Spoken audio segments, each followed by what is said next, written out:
আসসালামু আলাইকুম। আজকে একটু গুরুত্বপূর্ণ বিষয়ে আলোচনা করি। প্রবাসীদের দেখার কেউ নাই, এটা বাস্তব কথা ভাই। আওয়ামী লীগ সরকার গেছে, গত 2 বছরের বেশি হয়ে গেছে, তাই না? বিএনপি সরকার আছে, তারপরে ইউনূস সরকার গেল, কিন্তু এই প্রবাসীরা কিন্তু তখন কিন্তু এই জুলাই যোদ্ধাদের জন্য অনেক অবদান রাখছে। প্রবাসীদের জন্য দেশ কি দিছে? কিছুই দেয় নাই। সেই হইতে আওয়ামী লীগ সরকার পতনের পরের থেকে আর এই পর্যন্ত টিকিটের দাম আকাশ ছোঁয়া।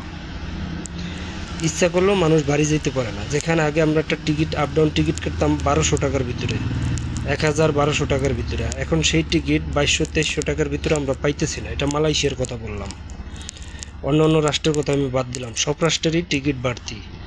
এইভাবে যদি চলতে থাকে তাহলে প্রবাসীরা কিভাবে দেশে যাবে বলেন?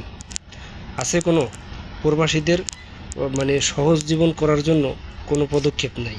মাননীয় সরকার যারা আছেন সবাইকে অনুরোধ করব, এই বিমানের সিন্ডিকেটটা কমান এবং বিমান ভাড়াটা কমিয়ে দেন, যাতে প্রবাসীরা সহজে বাড়ি যেতে পারে। ভালো থাকবেন, সুস্থ থাকবেন। ভিডিওটা ভালো লাগলে শেয়ার করবেন। আসসালামু আলাইকুম।